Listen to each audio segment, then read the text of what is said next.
गुरुर्ब्रह्मा गुरुर्विष्णु गुरुर्देवो महेश्वरा गुरुर्साक्षात् परब्रह्म तस्मै श्रीगुरुवे नमः। ब्रह्मानन्दं परमसुखदं केवलं ज्ञानमूर्तिद्वन्द्वातीतं गगनसदृशं तत्त्वमस्यादिलक्षणम् एकं नित्यं विमलमचलं सर्वदि साक्षिभूतं भावार्थितं त्रिगुणरहितं सद्गुरुं तं नमामि। पुण्डलीकवरदा हरिविठ्ठल श्री ज्ञानदेव पंढरनाथ भगवान माऊली ज्ञानेश्वर महाराज श्री गणेशाय नमः श्री सरस्वती नमः।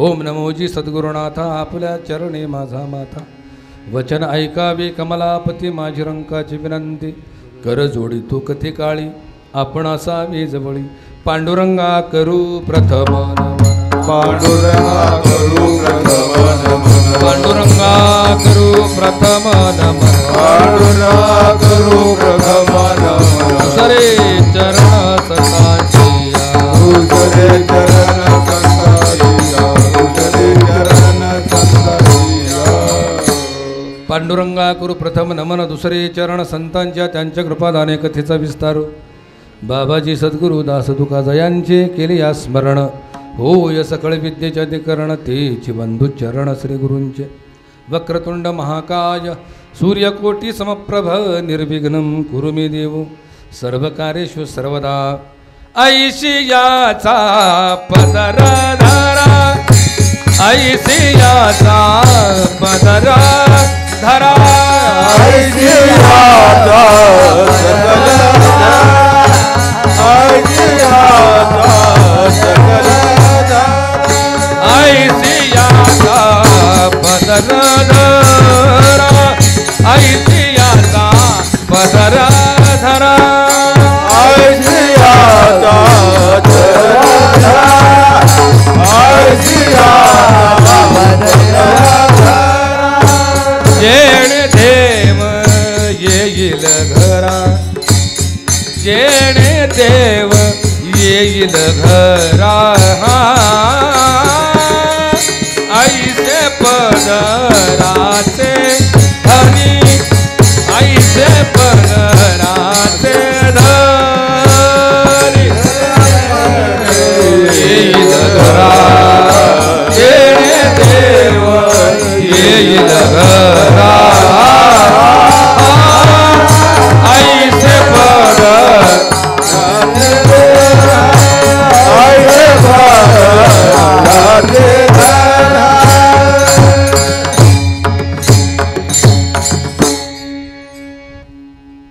ऐशाचा पदर धरा जेणे देव येईल घरा ऐसे पदराचे धनी संत साधू ऋषी मुनी। हरिभक्तांनो नामधारकांनो साधकांनो तुम्हा सर्व संत मायबापांच्या चरणी माझा साष्टांग दंडवत। माझ्यावर भरभरून प्रेम करणारे आमचे रामभाऊ आल्याबरोबर ज्या आदरातिथ्य केलं इको लागून राहिला तो बंद केला तरी चालेल। मी ज्यावेळेला गाईन त्यावेळेला चालू करा। अंतःकरण भरून आलं। एवढा लांब 400-450 किलोमीटर बी लांब आहे पण एवढ्या लांब असून देखील माझ्यावर प्रेम करणारी भाऊंच्यासारखी मंडळी आहेत। खूप आनंद होतो। काय नातं काय हो फक्त मी त्या परमात्म्याचं गुणगान गात असतो अगदी हृदयापासून त्याला मी हाक मारत असतो आणि ती हाक यूट्यूबच्या माध्यमातनं महाराष्ट्र भारत जगभर ते जात असतं। त्या परमात्म्यावर मी प्रेम करतो म्हणून सगळं जग माझ्यावर प्रेम करते। काय त्या भगवंताच्या किती ऋण आहेत बघा। आम्ही प्रवासाने थकतो भागतो शिडतो कंटाळतो अक्षरशः दररोज आम्ही 400-500 किलोमीटर रनिंग करत असतो पण कार्यक्रमाच्या ठिकाणी गेल्यानंतर इथं आल्यानंतर भाऊंसारखी माणसं ज्या वेळेला जीव टाकतात जीव ओवाळून टाकतात प्रेम करतात आमचा शीळ निघून जातो आणि तुमच्या प्रेमानं खऱ्या अर्थानं तुमचं प्रेम म्हणजे आमचा श्वास आहे। काय उपयोग आहे काय नातं काय आहे तुमचं नाही माझं काय नातं काही नातं नाही एकच नातं आहे। लक्षात आलं का? मी परमात्म्याचं गुणगान गातो हो म्हणून तुम्ही मला मान सन्मान देता बस बाकी काय असो। लेकुराच्या हित जाणे माऊलीचे चित्त ईशा कळवळ्याच्या जाती करी लाभाविण प्रीती. हे तुकोबऱ्यांचं जे म्हणणं आहे ते संतांबद्दलचं आहे, पण माझं म्हणणं आहे ते तुमच्याबद्दलचं आहे. करी लाभाविण प्रीती. असंच प्रेम वृद्धिंगत ठेवा. तुम्ही सगळेजण देवावर प्रेम करता ना? करता का? देव कुणाकुणाला आवडतो हातवर करा बरं. वा. कुणाकुणाला वाटतं देव आपल्या घरी यावा? हातवर करा जरा. प्रत्येकाला वाटतं ना आपल्या घरी यावा. क्या बात आहे. कुणाकुणाला वाटतं आपण देवाच्या घरी लवकर जावं? हातवर करा जरा. बाकीचे घाबरले, ठराविकच लोकांनी हातवर केले. म्हणजे ज्याने ज्याने हातवर केलं ते संसाराला वैतागलेत.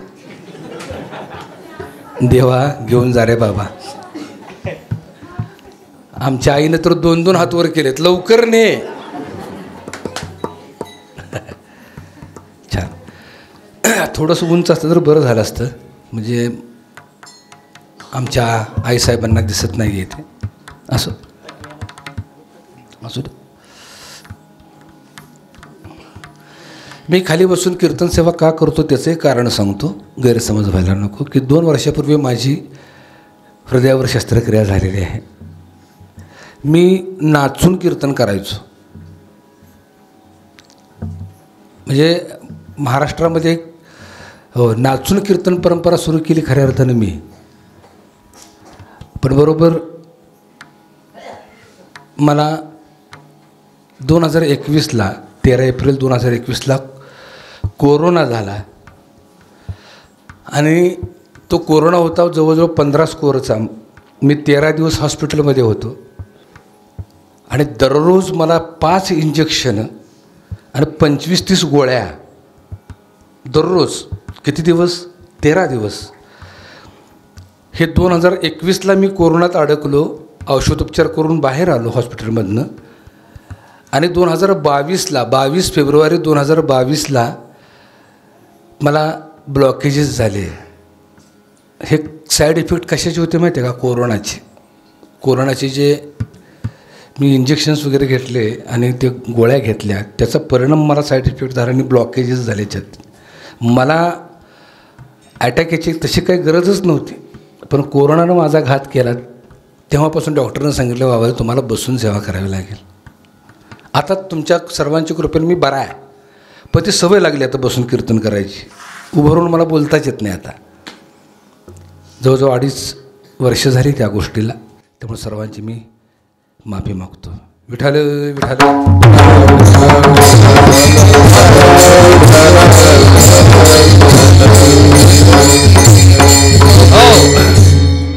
भावंडांनो, एक गोष्ट लक्षात ठेवा.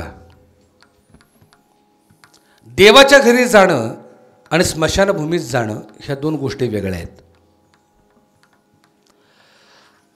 देवाच्या घरी जाण्यासाठी चौघांच्या खांद्यावरनं जायची गरज नाही. चौघांच्या खांद्यावरनं स्मशानभूमीत जाण्यासाठी असतं. चौघांच्या खांद्याची गरज स्मशानभूमीत जाण्यासाठी असते. पण देवाच्या घरी जाण्यासाठी या देहाची गरज आहे, लक्षात ठेवा. त्यामुळे पहिला भ्रम हा बाजूला ठेवूया की देवाच्या घरी जाणं म्हणजे चौघांच्या खांद्यावरनं जाणं. नाही. देवाच्या घरी जाणं म्हणजे काय? सोपी विधी आहे, अत्यंत सोपी विधी आहे. देवाच्या घरी जाण्यासाठी एक साधन लागते. त्या साधनाचं नाव आहे मनुष्यदेह. आणि या मनुष्यदेहाच्या माध्यमाने ज्यावेळेला आम्ही ध्यानाला सुरुवात करतो, लक्षात आलं का? ते देवाच्या घरी जाण्याचा रस्ता आहे.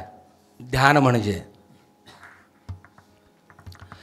म्हणजे मार्ग आहे आणि समाधी हे ठिकाण आहे. समाधी काय आहे? ठिकाण आहे. समाधीला घाबरू नका. अलीकडं त्या समाधीबद्दल इतकं अवडंबर आम्ही मांडलेलं आहे. जिवंत समाधी, जिवंत समाधी. अरे कसली जिवंत समाधी? जिवंत समाधी काय? काय प्रकार काय जिवंत समाधीचा? जिवंतपणी ज्यावेळेला मनुष्यदेह देवरूप होतो त्याला जिवंत समाधी म्हणतात. गाढण्याला जिवंत समाधी म्हणत नाहीत. समाधी म्हटलं की ती कुठंतरी खोल खड्डा काढा, विवरात जा, वर्ण शिळा लावून घ्या आणि आत गुदमरून मारा असं असते. ज्या अवस्थेमध्ये समाधान ओसंडून वाहतं त्या अवस्थेला समाधी म्हणतात. सोपं आहे. ज्या अवस्थेमध्ये समाधान ओसंडून वाहतं त्या अवस्थेला समाधी म्हणतात. वैकुंठ कशाला म्हणतात? वय म्हणजे नाही आणि कुंठ म्हणजे दुःख. शब्दाचा अर्थ लक्षात ठेवा. वैकुंठ म्हणजे स्मशानभूमी नव्हे, वैकुंठ म्हणजे मरण नव्हे. अलीकडं आम्ही स्मशानभूमीला सोज्वळ नाव दिले. काय नाव दिले आम्ही? वैकुंठ धाम.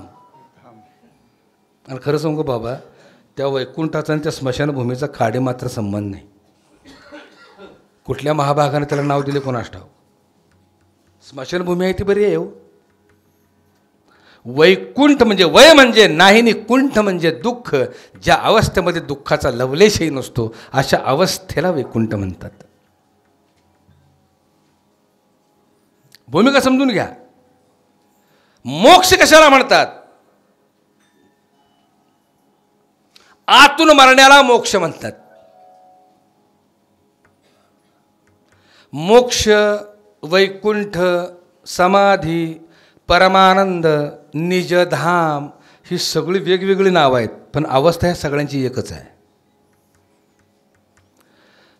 चित्ताच्या अवस्था ज्यावेळेला स्थिर राहते, जीव ज्यावेळेला स्थिर बुद्धीचा होतो, बॅलन्स्ड होतो, करोडो रुपये मिळाले तरी आपली जागा सोडत नाही, आणि करोडचं नुकसान जरी झालं तर तो व्हायबल होत नाही, अशाला म्हणतात स्थिर बुद्धीचा. आणि स्थिर बुद्धीच्या पलीकडची अवस्था कुठेतरी मोक्षावस्था आहे. भूमिका समजून घ्या.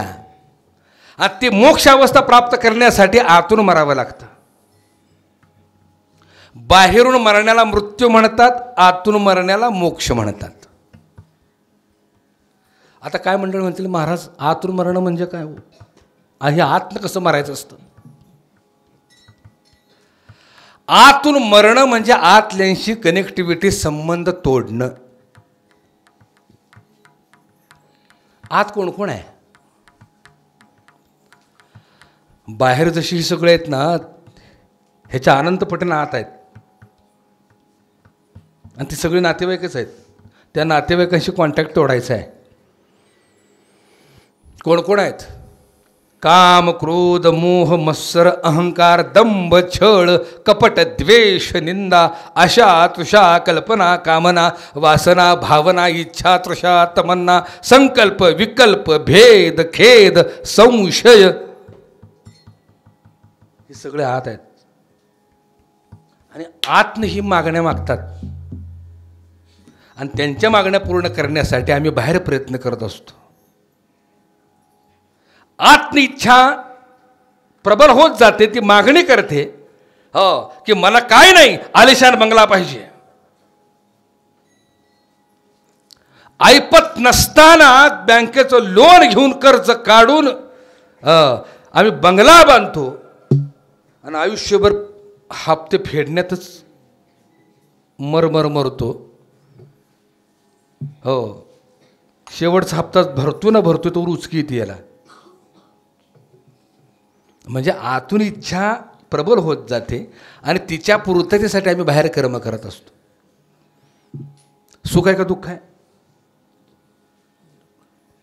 आतून लोभ, मोह, हो, इच्छा व्यक्त कर. काय नाही, मला 10 तोळ्याचं गंठण पाहिजे म्हणजे पाहिजे. त्याच्या पूर्ततेसाठी आम्ही प्रयत्न करत असतो.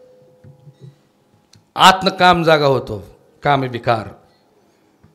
आज भोग घ्यायचा, काय होईल ते होईल. आज जे बलात्काराची प्रकरणं घडतात ना, त्याच्या पाठीमागचं कारण काय? आतून काम प्रबल होतोय आणि ती पूर्ततेसाठी मग बाहेर बलात्कार घडतायत. सुख आहे का दुःख आहे? हे बघा, सगळं घडते आत, कृती होते बाहेर. आतल्यांशी कनेक्टिव्हिटी तोडली. मी हे सगळ्यांची नावं घेतली, त्यांची कनेक्टिव्हिटी तोडली, त्यांचा संबंध तोडला, बाहेर कर्म होईल का? कर्म का होतंय? आतून इच्छा व्यक्त होते, आतून मागण्या, हो, मागितल्या जात आहेत, तर मग त्या आम्ही मागण्या पूर्ण करण्यासाठी, कृती करण्यासाठी प्रयत्न करतो आणि दुःखाला कारणीभूत ठरतो आम्ही. आतल्याची कनेक्टिव्हिटी तोडणं म्हणजे आतनं मरणं. आतनं मेलं की संपलं व विषय संपला. त्यालाच म्हणतात मोक्ष. मोक्ष आणि मृत्यूतला थोडक्यात फरक सांगतो. इच्छा शिल्लक आहेत आणि श्वास संपलेत त्याला मृत्यू म्हणतात,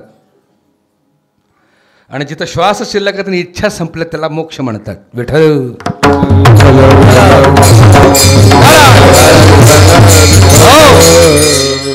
एकदा संत एकनाथांना एक खळ भेटला. संत एकनाथ महाराज म्हणजे शांती ब्रह्म, चेहऱ्यावरती अखंड समाधान, आनंद, हो शांती ओसंडून व्हायची. खळ नाथांच्याकडे गेला. काय हो म्हणले संत एकनाथ महाराज, बाहेरून तुम्ही इतकं देखणं दिसताय, शांती ओसंडून वाहते, आनंद ओसंडून वाहतोय, बाहेरून तुम्ही इतकं छान आहे, आतून कसं आहे? जर खोड काढली, आतून कसं आहे? असे बरेच खळ भेटली होती बरं. 108 वेळा पान खाऊन थुकणारा बी खळ भेटला होता. नाथांनी त्या खळाचं दर्शन घेतलं. तो म्हणला, तुम्हाला राग कधी येणार हो? माझ्याच पाया पडून मला लाजवत आहे म्हटले, तुम्हाला राग कधी येणार? आणि म्हणलं माफ करा मला. नाथराय म्हणले, वेड्यास का, तुला माफ करून हो मी काय करू म्हणले, माझं पुण्य मी सोडणार नाही. तुझ्यामुळं मला गंगेचं 108 वेळा दर्शन झालं, स्नान घडलं. असंच घरी संत पंगत होती आणि संत पंगत वाढत असताना त्या पंक्तीमध्ये एक खळ येऊन बसला. हो, त्याला सुपारी दिली होती. काय सुपारी दिली होती? संत एकनाथांना काय बिकून तेवढा राग आणून दाखव. ते बसलो पंक्तीत. नाथांची पत्नी भोजन वाढत होती. भोजन वाढता वाढता हे उठलं आणि पाठीवर जाऊन बसलं. नाथांच्या बायकोच्या पाठीवरच बसलं. आता मला सांगा, पत्नीची खोड काढली म्हणजे राग यायला पाहिजे. नाथरायांनी बघितलं. नाथराय म्हणाले, बाई ग सांभाळ, पडेल तो. आता नाथांचीच बायको, ती म्हणाले, काळजी करू नका, हरीला पाठीवर घ्यायची सवय आहे. हरी म्हणजे त्यांचा मुलगा. हरीला पाठीवर घ्यायची सवय आहे, पाडत नाही मी. अहो तो खळ इतकाला अजिनच चूर झाला हो. डोळ्यातनं घळाघळा पाणी आलं त्यांच्या. नाथांचं दर्शन घेतलं, दंडवत घातलं. एवढी लीनता. आणखीन एक खळ गेला. काय हो म्हणले, तुम्ही बाहेरून इतकं देखणं दिसता, शांती ब्रह्म आहात, आतून कसं आहे? नाथरायने पुन्हा स्मित हास्य केलं. नाथराय म्हणाले, सांगतो बाबा सांगतो. हो, पण एक गोष्ट म्हटलं तुला सांगायची राहून गेली. काल ज्या वेळेला तू मला भेटला होतास त्यावेळेला मी तुझा हात बघितला होता. तो खळ म्हणाला, बरं मग माझ्या हातात काय दिसलं तुम्हाला? काय नाही म्हणले, तू ह्या आठवड्यात मरणार आहेस हेच मला दिसलं. या आठवड्यात तू मरणार आहेस असं म्हणल्याबरोबर ते मटकन खाली बसलं. आता आठवड्यानं मी मरणार आहे म्हणजे संपलं की हो. बस सांगितलं कोणी एकनाथ महाराजांनी, ते खोटं ठरणार आहे? ते मटकन खाली बसलं, ओठ पिवळे झाले, लटलट लटलट कापायला लागलं. हो, नाथराय म्हणले, थांब सांगतो. नको म्हटला, मला जाऊ द्या घरी, आणि घरी निघून गेलं. ते माझी भूमिका कळाली का? मृत्यू कळाल्यानंतर भाऊ तुम्ही मला सांगा, मृत्यू तुम्हाला कळाला थोड्या दिवसात, बाबा एक 4-5 दिवसात मृत्यू आहे, काळजी करू नका. एक उदाहरण, तुम्हाला भरपूर आयुष्य आहे, नका काळजी करू. एक उदाहरण, समजा कळालं की मृत्यू आहे, तुम्ही जमिनीचे भाव विचारायला जाल? माऊलीनं समजा तुम्हाला कळालं की ह्या 2-4 दिवसात तुम्ही मरणार आहे, तुम्ही सोन्याचे भाव विचारायला जाल का कपड्याच्या दुकानात जाल साड्या घ्यायला? मृत्यू हे सत्य कळल्यानंतर सगळं जग मिथ्या वाटतं. तसा तो निघून गेला. मृत्यूच्या भीतीनं असा झाला. 1 दिवस ओलांडले, 2, 3, 4, 5, 6 दिवस ओलांडले. हो, त्यानं हांतरूनच धरलं. आडवा पडला त्या पलंगावरती. असा झाला. 7व्या दिवशी त्याच्या दारात मातम पसरलं, गर्दी झाली. म्हटले मरणार आहे आता. झाला म्हटले शेवटचं दर्शन घेऊन येऊया म्हणले. सगळी गर्दी दारात त्याच्या बघायला त्याला. आणि त्याच वेळेला बरोबर नाथरायांनी रस्ता काढत काढत लोकांमधला तिथंपर्यंत पोहोचले. आणि त्याला विचारलं, बाबा रे आतनं कसा आहेस? तो म्हणाला, मेलेल्याला काय विचारत आहे? म्हटलं मेलोय मी आता, झालं की, काय विचारत आहे? नाथराय म्हणले, काळजी करू नकोस, तू मरणार नाहीस. पण मी जे तुला उत्तर देणार होतो ना, ते उत्तर मला तुझ्या तोंडनं ऐकायचं होतं. बाबा रे, आतनं मी मेलोय, काय विचारतो आतनं कसं आहे? नाथराय आतून मेले होते म्हणून बाहेर शांती ब्रह्म होते. आम्ही आतून जगतोय म्हणून क्षणाक्षणाला बाहेरून मरतोय. आम्ही मरतोय का नाही? क्षणाक्षणाला मरतोय. प्रत्येकाला वाटतं मी जगतोय, आम्ही जगत नाही. सेकंदाला, मिनिटाला, तासाला, दिवसाला, आठवड्याला, महिन्याला, वर्षानं आम्ही मरतोय. घटका गेली, पळे गेली, तास वाजे जणाना, आयुष्याचा नाश होतो रामकार्य म्हणाना. सेकंदाने निघालोय. आणि त्याचं प्रत्येक आम्ही मनगटावर बांधले बघा. Tick tick tick tick tick tick tick tick. जगत नाही आम्ही जगत नाही. आम्ही मरतोय क्षणाक्षणाला. कात्री चालू आहे, कर कर कर कर. म्हणून अश्वत्थामा व्हायला कुणी जायचं नाही.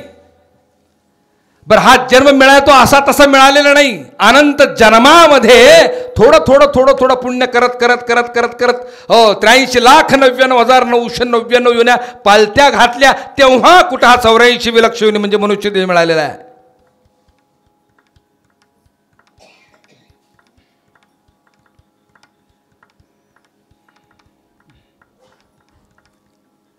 बुद्धांच्या आश्रमामध्ये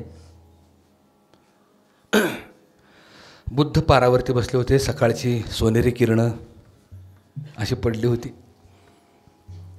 त्यांचे सगळे आश्रमातले विद्यार्थी असे पुढं बसलेले होते. त्यातले चुणूकदार, अगदी चुणचुणीत मुलगा उठला आणि बुद्धांना म्हणाला, स्वामीजी, मला मनुष्य जन्म कसा मिळाला तेवढं सांगता का? बुद्धांनी डोळे मिटले. ते अंतर्यामीच होते. त्यांनी डोळे मिटले आणि त्याच्या मागच्या जन्मात गेले, पूर्वजन्मात गेले. डोळे उघडल्याने त्याला पूर्वजन्माची कथा सांगायला सुरुवात केली. बाबा रे, तू गेल्या जन्मी हत्तीच्या योनीत होतास. हत्तीचा देह तुला प्राप्त झालेला होता. तू जंगलामध्ये आनंदानं विहार करत होतास. एके दिवशी त्या जंगलाला आग लागली, वणवा पेटला आणि सगळेच जंगलातले प्राणी जीव वाचवण्यासाठी पळू लागले. सगळेच पळत असताना तूही पळत होतास तुझा जीव वाचवण्यासाठी. पळता तू पळता पळता एका तुटक्या झाडावर म्हणजे खोडावर लाकडाच्या तुझा पाय पडला आणि तुझा पाय जखमी झाला. तुला पुढं पाऊल टाकता येईना आणि जो जखमी झालेला पाय तू उचलून धरलास तू वरती. का? तुला टेकता येईना खाली. पाठीमागून सर्वच प्राणी पळत होते. पळता पळता एक ससा देखील पळत पळत आला आणि तुझ्या पायाच्या आश्रयाखाली थांबला. तो पाय जो उचलून धरला होतास त्या पायाच्या आश्रयाखाली तो थांबला. तुझ्यामुळे त्याला निवारा मिळाला. तो थांबला. तू खाली बघितलंस तर एक ससा छोटासा आपला प्राण वाचवण्यासाठी आपल्या पायाखाली उभा आहे. म्हणून तू पाय खाली न ठेवता त्याचा प्राण वाचवलास आणि पाय वरतीच धरलास. बराच वेळ पाय वरती धरल्यामुळं तुझा पाय आखडला. वणवा पेटत पेटत आला. जशी धग लागली तसा ससा देखील पळाला ती जागा सोडून. आणि तू सुद्धा पळण्याच्या पवित्र्यात होतास पण पाय आखडल्यामुळं तुला पाय टेकता येईना. सशाचा प्राण वाचावा, त्याच्याबद्दल दया उत्पन्न झाली, त्याच्याबद्दल करुणा उत्पन्न झाली म्हणून तू पाय तसाच उचलून धरलास, पण तुझा पाय आकडला, तुला पाय टेकता येईना. हो, आगीचं साम्राज्य वाढलं, वणवा पेटला आणि त्या वणव्यामध्ये तू गतप्राण झालास. मग त्या मुलानं विचारलं, मी मेलो खरं पण मला मनुष्यजन्म कसा मिळाला? बाळा, ही तुला मी गोष्ट गेल्या जन्मातली सांगितलेली आहे. मनुष्यजन्म का मिळाला? तर त्या छोट्याशा प्राण्याबद्दल तुझ्या अंतःकरणामध्ये जी दया निर्माण झाली, करुणा निर्माण झाली, त्या करुणेचं आणि दयेचं फळ म्हणून तुला मनुष्यजन्म मिळाला. ही त्याची एका जन्माची कथा आहे. असं अनंत जन्मामध्ये छोटी छोटी छोटी छोटी पुण्य एकत्र येऊन आम्हाला हा मनुष्यजन्म मिळालेला आहे. बरं, हा मनुष्यजन्म दिलाय का हेही भगवंताने अर्जुनाला सांगताना सांगितलं, अर्जुना, सर्व जन्माच्या शेवटी हा मनुष्य देह पावे पाठी, यापरी उत्तम किरीटी मी रचले नाही. याच्यापेक्षा उत्तम प्रतीचा देह मी जन्माला घातलेला नाही. कारण येणे जन्मे मज ओळखावे, येथेचीच आपण आते उद्धरावे, येथेचीच जोडावे नरक यातनेसी. म्हणजे मनुष्यदेहाची महती सांगताना भगवंत सांगतात, याच मनुष्यदेहाच्या कारणानं माझी प्राप्ती होईल अर्जुना. माझ्या प्राप्तीसाठी मीच निर्माण केलेला हा देह आहे. या देहात जर माझी प्राप्ती झाली नाही तर नरक सुद्धा याच देहाच्या माध्यमाने मिळेल. माझं बोलणं कळते का? पण त्याच्या प्राप्तीसाठी जर हा मनुष्य देह असेल तर आम्ही का थांबलोय अजून? का भेटत नाही तो? ज्ञानोबरायांची विरहीण आहे आजची. ज्ञानोबरा सुद्धा एका विरहिणीतून परमात्म्याला हो आपलं गाऱ्हाणं सांगतायत. भगवंता, तुझ्या प्राप्ती करता 83,99,999 योन्या पलत्या घातल्या, इथपर्यंत आलो. या मनुष्य देहात आलो का? संत महात्म्याने ऋषीमुनीने सांगून ठेवलेल्या याच मनुष्य देहात त्या प्रियकराचे गाठभेट होईल. अनंत जन्म तुझ्या भेटीची वाट पाहिली, इथपर्यंत आलो. येताना रक्त बंबाळ झाले माझे पाय. एका जन्माचा प्रवास आहे का वा भावंडांनो? एका जन्माचा प्रवास आहे का? अनंत जन्माचा प्रवास करत तुझ्या भेटीसाठी या मनुष्य देहापर्यंत आलो, तरी सुद्धा तू भेटत नाहीस. दूर पडलोय, दूर देशात येऊन पडलोय मी. पडिले दूर देशी, पडिले दूर देशी, पडिले दूर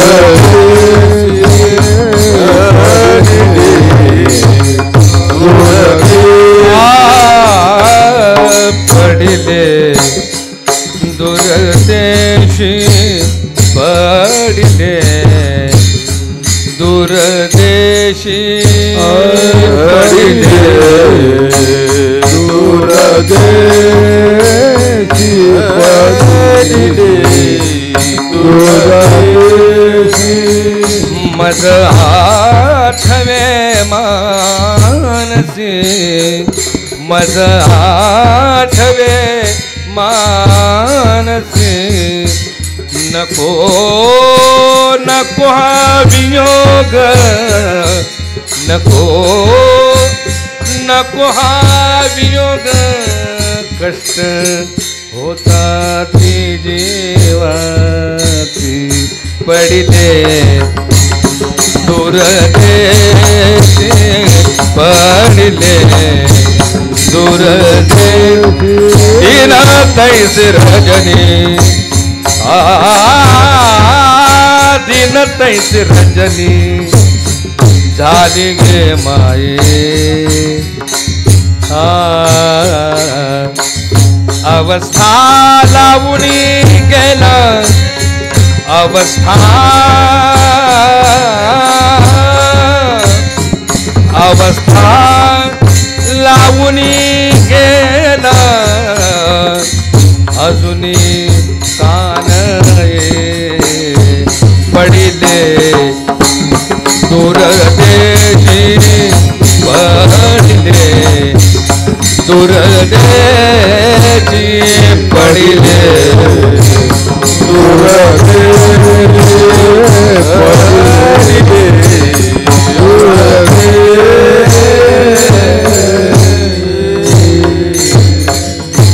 गरुड वाहना गंभीरा येई गादा तारा बाप रखुमा देवीवरा बाप रखुमा देवीवरा श्री विठ्ठला श्री विठ्ठला श्री विठ्ठला पडिले दूर देश. हे सुंदर विरहिणे कानोबा पांडुरंगा पडिले दूर देशी. बघा माऊलींच्या प्रत्येक साहित्याचे एक गमक सांगू तुम्हाला. सांगू का एक डोंबारी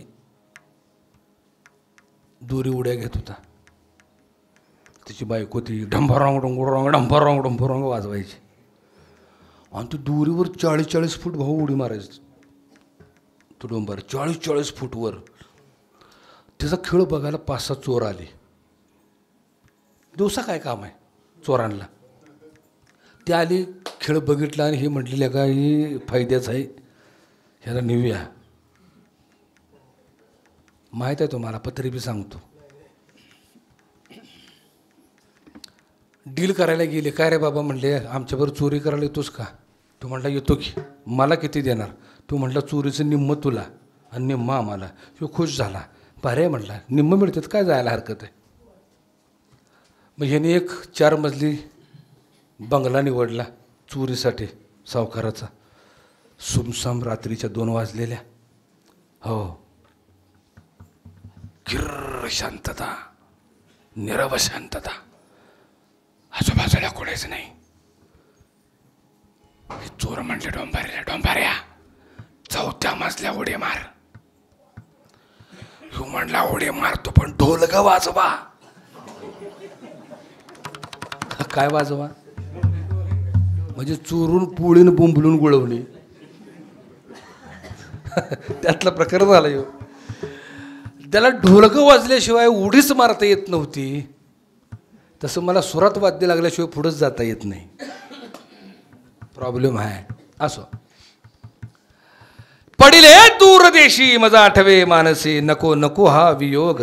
पांडुरंगा हा कशाला विरह हा कशाला वियोग आणतोस आयुष्यात. कष्ट होतात जीवाशी. कानोबा तीच अर्थ हा आजच्या अभंगातून ज्ञानोबरायांनी कानोबाला मारलेले आहे. कृष्णाला मारलेले आहे. कानोबा तुझी घोंगडी चांगली आम्हासी का दिली वांगुली रे. तुझ्या भेटी करता इथपर्यंत आलो आणि तूच आम्हाला देताना ही घोंगडी दिली मनुष्य देह नावाची. आणि घोंगडी देताना दिलीस कशी. हो दुःखानं हो जर्जर झालेली नरकमुतानं भरलेली हो त्रिगुणानं नटलेली षडविकारानं विणलेली त्रिविध तापानं शिवलेली अशी घोंगडी दिलीस. काय बाबा बरं 83,99,999 किडामुंगीपासून अगदी हो सगळ्या गाढव बैल म्हशीपर्यंत सगळे आम्हाला देह मिळाले. ते काय ते चांगली मिळालीत. बरं तुझं भजन केलं पुण्यानं म्हटलं मनुष्य देह तरी मिळेल. पण तो बी असा दिलास नरकमुतानं भरलेला. आणि तुझी घोंगडी मात्र बघा ज्ञानोबराने आजच्या अभंगातून हो तुलना केलेली आहे भगवंताच्या स्वरूपाची तुम्हा मला मिळाल्या देहाची. किती गोड वर्णन आहे बघा. स्वगत सच्चिदानंद रूपे मिळवणी शुद्ध सत्व गुणे विणली रे. कानोबा तुझ्यासाठी तू घोंगडी निवडताना तुझ्या स्वरूपासाठी तू काय केलंस. स्वगत स्वगत म्हणजे स्वतःसाठी. स्वगत सच्चिदानंद रूप मिळवणी शुद्ध सत्व गुणे विणली रे. घोंगडी कशाने विणलीस तू. सत्व गुणाने विणलीस. भगवंताला आवडणारा गुण हा सत्व गुण आहे. बरं एक प्रत्येक घोंगडीचं दिलेलं आहे. पण वस्त्र देखील भगवंताला हे घोंगडीच आवडतं. कांबळाने घोंगडं हे भगवंताचं आवडतं वस्त्र आहे. म्हणून कीर्तनाच्या व्यासपीठाला घोंगडच टाकतात. का ते आसन भगवंताचं आहे, ते वस्त्र आवडणारं वस्त्र ते घोंगड भगवंताचं आहे, ते सत्व गुणानं विणलेलं आहे. देवाला घोंगडच आवडतं हे कुणी कुणी आपल्या अभंगातून स्पष्ट केलेलं आहे. जनाबाईंनी राधे तुला राधे तुला राधे तुला राधे तुला तुला पुसतो घोंगडीवाला. कोण पुसतो? कोण? घोंगडीवाला. कांबळीवाला घोंगडीवाला कांबळीवाला घोंगडीवाला घोंगडीवाला कांबळीवाला घोंगडीवाला. राधे तुला राधे तुला राधे तुला राधे तुला पुसतो घोंगडीवाला. राधे तुला पुसतो घोंगडीवाला. तुला तुला तुला तुला तुला पुसतो घोंगडीवाला. घोंगडीवाला घोंगडीवाला घोंगडीवाला घोंगडीवाला घोंगडीवाला घोंगडीवाला. राधे तुला राधे तुला राधे तुला पुसतो घोंगडीवाला. राधे तुला पुसतो घोंगडीवाला. राधे तुला पुसतो घोंगडीवाला. जमवुनी पोरे यमुनेच्या तीरी देवा.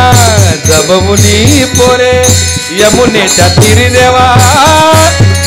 वाटीतो गोपाळ काळा गोपाळ काळा वाटीतो गोपाळ काळा. राधे तुला राधे तुला राधे तुला राधे तुला पुसतो घोंगडीवाला. राधे तुला पुसतो घोंगडीवाला. तुला तुला तुला तुला तुला पुसतो घोंगडीवाला. पुसतो घोंगडीवाला पुसतो घोंगडीवाला.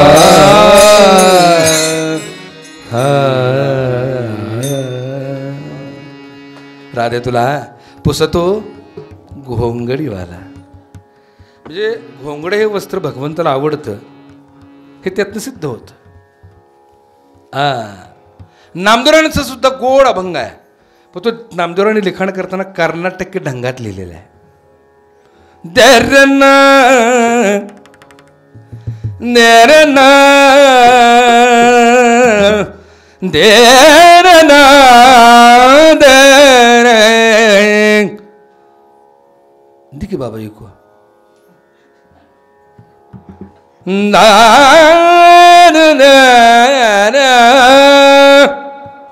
मुक्ता पळ नाथ नकी मुक्ता पळ नाथ नकी. चरणील्याने वाळ वाकी चरणील्याने वाळ वाकी.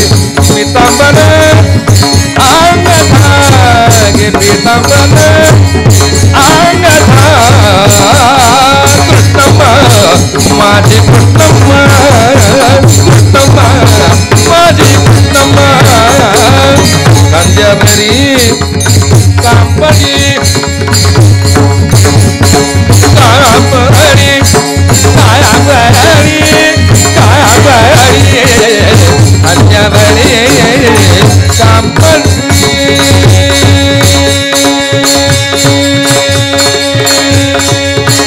पाय घोळ लांबरी पाय घोळ लांबरी.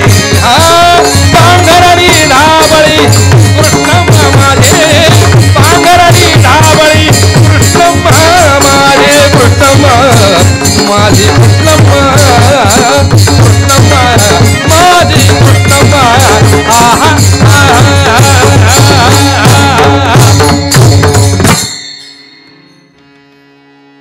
खांद्यावरी कांबळे. कांबळं म्हणजे घोंगडं. भगवंताला आवडणारं वस्त्र हे घोंगडं आहे. म्हणून ज्ञानोबरायांनी प्रतिकात्मक स्वरूपाचं वर्णन व्हावं करण्यासाठी हे घोंगडं प्रतीक वापरलेलं आहे. कानोबा स्वगत सच्चिदानंद रूपे मिळवणी शुद्ध सत्व गुणे विणली रे. तू काय केलंस माहिती आहे का? स्वतःसाठी सत्व गुणानं तुझी घोंगडी विणलीस. कारण इतर जी 2 गुण आहेत त्या गुणांचा उपयोगच नाही. तम म्हणजे काय, नरकची केवळ, रजतो सबळ मायाजाळ. तम म्हणजे काय, नरकची केवळ, आणि रजतो सबळ मायाजाळ. रजोगुण हा मायाजाळातला आहे, तमोगुण हा नरकातला आहे. ह्या दोन्ही गुणांचा उपयोगच नाही. भगवंता तुझ्या स्वरूपाची प्राप्ती फक्त सत्वगुणानंच होते. म्हणून तुका म्हणे येते, सत्वाचे सामर्थ्य करावा परमार्थ अहरनिशी. किती गोड सांगितले बघा. आमच्या आयुष्यामध्ये सत्वगुणाला महत्त्व दिलं पाहिजे. कारण सत्वगुणाची लक्षणं काय आहेत, सत्वगुणी आहार कोणता आहे. पत्र पुष्प फल उदक हे भजन माझे सात्विक, नको सुचू देऊ आणि कमजू वेगळे. सात्विक आसन कांबळा, राजस पितांबर पाटोळा, तामस चर्म प्रबळा जाणगा पारथा. सात्विक माझे स्थान, राजस स्वर्ग भुवन, तामस ती जाण अधोगती. किती उदाहरणं देऊ. म्हणून सत्वगुण अंगी बांधला पाहिजे. का, कानोबाचं स्वरूप हे सत्वगुणानंच कळतं. कानोबा तुझं स्वरूप हो हे सत्वगुणानं विणलेलं आहे. सत्वगुणे विणली रे. आणि या घोंगडीच्या फॅक्टरीचा मालक तूच आहेस. घोंगडीच्या फॅक्टरीचा मालक कोण आहे, तोच आहे ना. पण तिनं काय केलं माहिती आहे का, त्या मालकानं आपल्यासाठी वेगळी घोंगडी निवडली आणि आम्हाला देताना अशीच दिली. आपल्यासाठी वेगळी काय निवडली, त्या घोंगडीला स्वतंत्र वेळ काढून गोंडे लावले. षडगुण गोंडे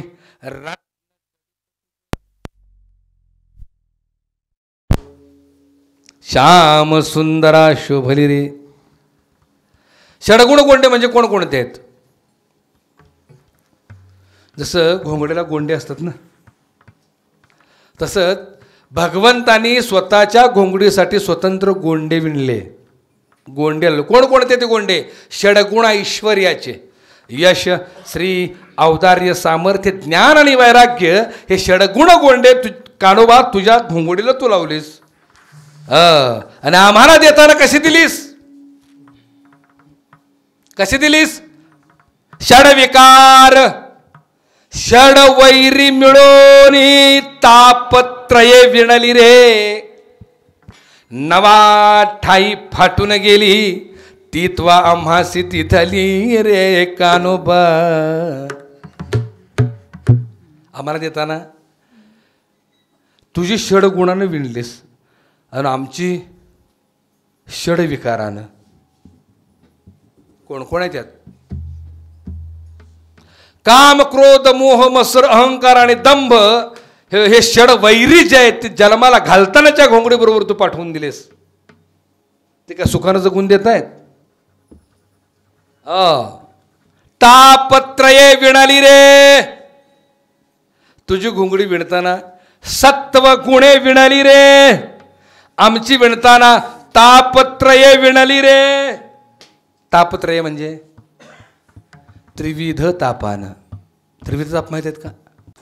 मी भ्रमात अडकून पडलो होतो. एका ठिकाणी कीर्तन चाललं होतं असं, आणि परब्रह्मतत्वाने मायातत्वावर मी बोलत होतो. मी कीर्तनामध्ये अध्यात्माशिवाय बोलत नाही दादा. मला ती सासू सुनेच्या गोष्टी येत नाहीत, बेवड्याच्या गोष्टी येत नाहीत. लक्षात आलं का.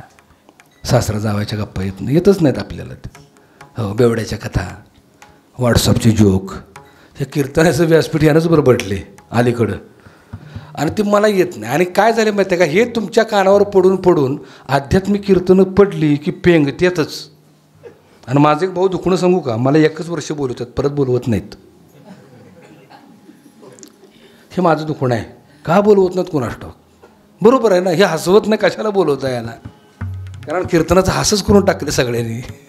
आणि त्यात कारणीभूत तुम्ही आहात. तुम्हाला हसायला पाहिजे. कीर्तनकाराकडून कीर्तन म्हणजे हसण्याची अपेक्षा ठेवून आपल्या आयुष्याचं हसं करून घेऊ नका. एकच व्यासपीठ एवढं राहिले उद्धाराचं, तेवढं तर जरा व्यवस्थित राहू द्या. असंच मी एका गावी कीर्तनाला गेलो होतो. ब्रह्मतत्व आणि मायातत्वावर बोलत होतो. परब्रह्म हे सत्य आहे, त्रिकालाबाधित सत्य आहे. पूर्वी होता, आत्ता आहे आणि तो पुढं राहणार आहे, हे परब्रह्म सत्य आहे. पण त्या सत्यावरती, त्या परब्रह्मावरती जे आवरण आले ते मायेचं आवरण आलं आहे, ते भ्रमाचं आवरण आहे. सूर्य मध्यानीचा आहे, पण आभाळानं त्याला ग्रासल्यामुळं आम्हाला वाटलं सूर्य मावळला, पण तो सूर्य मध्यानी आहे. सूर्य सत्य आहे, हो, पण तो भासत का नव्हता, तर भ्रमाचं आभाळ आडवा आल्यामुळं तो भासत नव्हता. विषय चालला होता सत्य म्हणजे काय आणि भ्रम म्हणजे काय. कीर्तन चालले, तुम्ही आता जसं सिरियस बसलं का नाही, गंभीर होऊन माझ्याकडे मोठं डोळं करून बघताय, तशी सगळी बसली होती. मी म्हणलं, कळलं का बाबा विषय इतका छान चालला आहे, सत्य म्हणजे काय, भ्रम म्हणजे काय सांगा जरा. एक नाही दोन नाही. अरे म्हटलं गाड्यानं सांगा, एवढ्या लांबून मी आलो आहे, तुमच्यावर प्रेम करतो मी, काय कळलं का नाही, सत्य म्हणजे काय, भ्रम म्हणजे काय सांगा. बऱ्याच वेळानं माझ्यावर दया आली एकाला आणि त्यानं हातवर केला. म्हटले महाराज मी सांगू का, मला इतकं बरं वाटलं, असू दे म्हटलं, हजारात एक तरी माझं कीर्तन कळणारा श्रोता आहे, सांग बाबा म्हटलं, सत्य म्हणजे काय, भ्रम म्हणजे काय सांग. ते मी वैतोकून म्हणाला, महाराज तुम्ही सांगता हे सगळं सत्य आहे, पण तुम्ही सांगितलेलं आम्हाला कळलंय असं, जे तुम्हाला वाटते तो तुमचा भ्रम आहे. ज्या अर्थी एवढं गोड हसलंय त्या अर्थी मी आत्तापर्यंत भ्रमातच आहे का काय असं वाटायला लागलं. असो, तुम्ही सुज्ञ आहात, तुम्ही जाणते आहात, पण मधीच एखादा चुटकुला दिला, जरा हसायला मिळालं की जरा फ्रेश व्हाल म्हणून मी विनोद सांगितला. विठार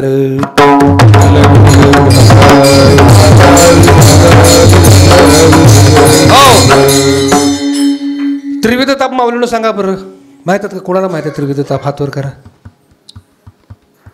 आहे का, आता परत मी भ्रमात आहे का काय. असंच मी एका मोठ्या जिल्ह्यामध्ये विचारलं, माऊल्यानंच विचारलं, त्रिविध ताप म्हणजे काय सांगता का. बऱ्याच वेळाला विचारलं त्रिविध ताप सांगा. एक म्हातारी उठली, तिनं हातवर केला.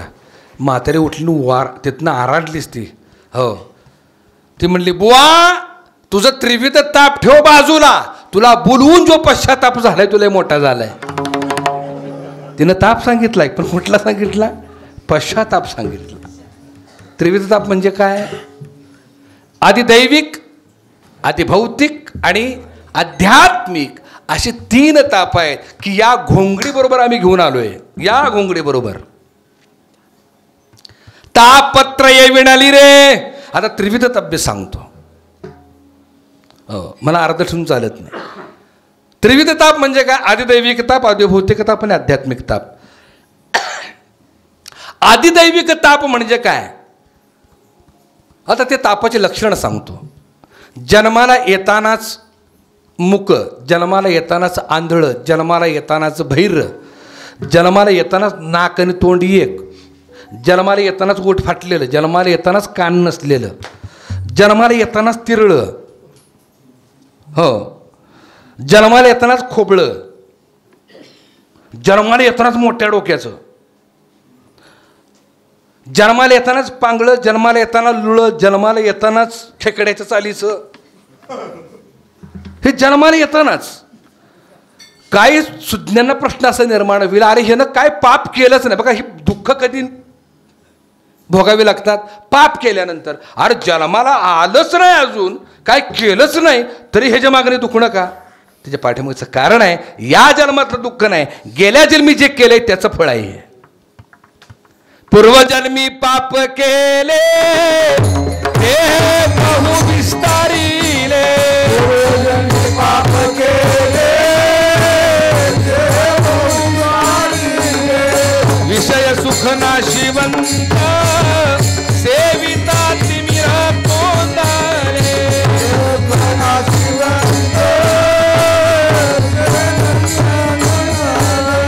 84 लक्ष योनी हिंदता दुःख भोगिले, 84 लक्ष योनी हिंदता दुःख भोगिले.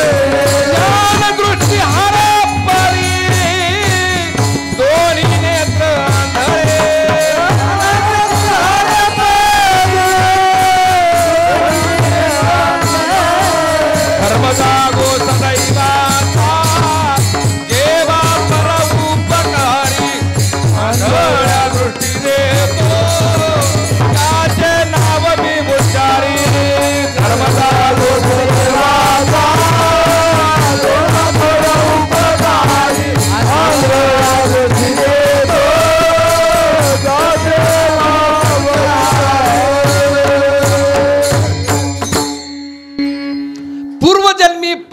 केले ते हे बहुविस्तारिले.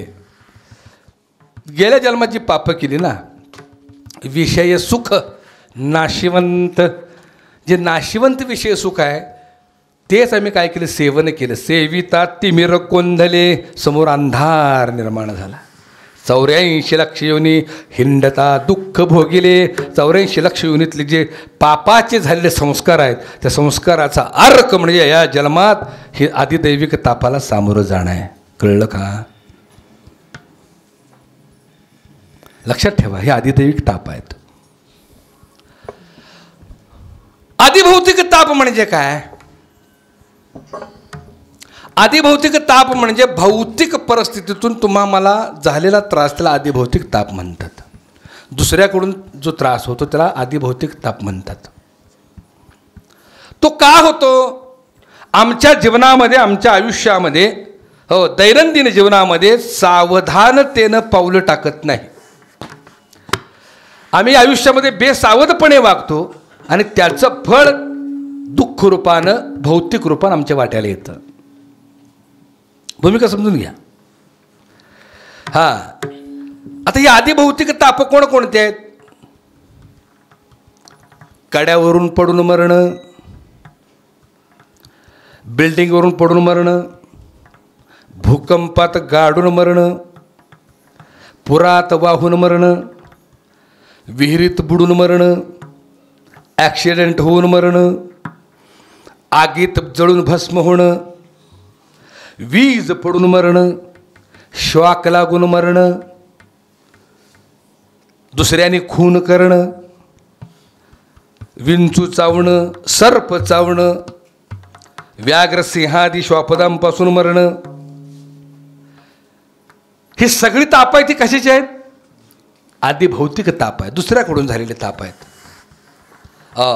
हे काय होतात? आमच्या आयुष्यामध्ये आम्ही सावधानतेनं वागत नाही.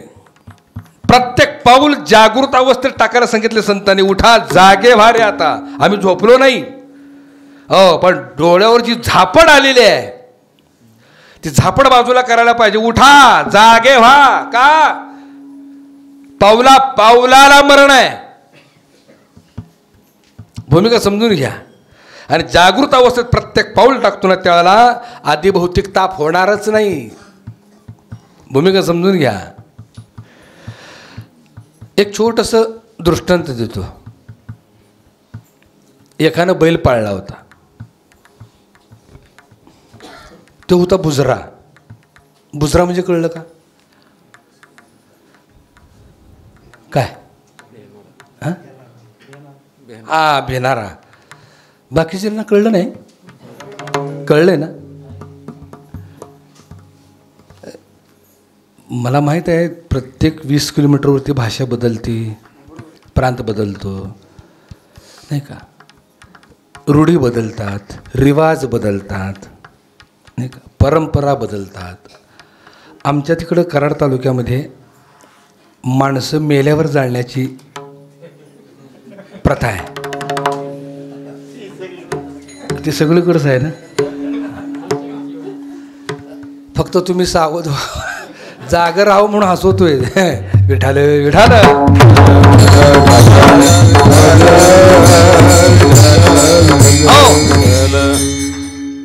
एकानं बैल पाळला होता. तो होता भित्रा. भित्रा म्हणजे बुजरा. हो, अनोळखी कोण दिसलं की ते पळायचं. त्या शेतकऱ्यानं काय केलं माहिती आहे का? त्याला शेतातल्या विहिरीवर पाणी पाजण्यासाठी घेऊन गेला. विहिरीवरचं पाणी वगैरे पाजल्याने परत घराकडे ते बैल घेऊन येत असताना त्याचा जुना मित्र भेटला, शिरपा. ह्याला झाली तंबाखूची तलप. ह्यानं शिरपाला हाक म्हणला, अरे शिरपा, तंबाखू आहे का? शिरपा म्हटलं आहे की. दोघं एकत्र आली. शिरपानं बटवा काढला, तंबाखू दिली. ह्यो म्हटला तर बैल कुठं बांधू म्हणून त्याची दोरी गुंडाळली हाताला. बैलाची दोरी कुठं गुंडाळली? हाताला गुंडाळली. आणि तंबाखू पार्टी दोघांची सुरू झाली. थोड्या वेळानं काय झालं माहिती आहे का? तो शिरपा एकटा आला नव्हता. तो बी आपल्या म्हशी चरायला घेऊन आला होता. आणि त्याच्या म्हशी चरत होते झुडपाच्या आडाला. ही आमची सातारी भाषा आहे बरं. कुठं चरत होते? झुडपाच्या आडाला चरत होत्या. ह्याची तंबाखू पार्टी सुरू झाली आणि शिरपाची मस हॉक करून बाहेर आली. जशी मस हॉक करून बाहेर आली तसा ह्याचा बैल उदाळला.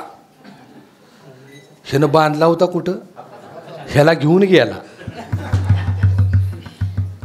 काट्यातनं कुट्यातनं नांगरटीतनं वगळातनं वड्यातनं झुडपातनं खडकातनं मुरमातनं इंचानं फाडत नेला. हे जर सावधानता असते, आपला बैल बुजरा आहे, आपलं दुसरीकडे कुठेतरी बांधावं, मस्त निवांत तंबाखू खावी, ह्यानं बांधल्या हाताला, काय होईल. एक दैनंदिन जीवनात एक छोटासा दृष्टांत तुम्हाला मी दिलं. याला म्हणतात आधी भौतिक ताप. आणि तिसरा जो आहे तो आध्यात्मिक ताप आहे. तो आध्यात्मिक ताप व्हायला कारण काय आहे. ही चाडगी जीभ, हिच्यावर ज्याचं ज्याचं नियंत्रण नाही ना त्याला या तिसऱ्या तापाला म्हणजे आध्यात्मिक तापाला सामोरं जावं लागतं. कोणकोणते आध्यात्मिक ताप आहेत. हागवण, ढंडाळी,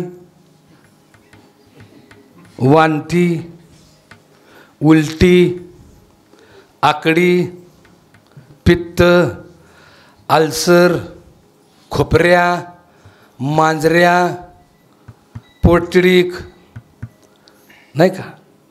हो, आणि काय वारफोडं, गजकरण, नायटा, हत्तीपाय, नारू, काय काय सांगायचं. मुतखडा, माहिती आहे का मुतखडा. लय बेकार,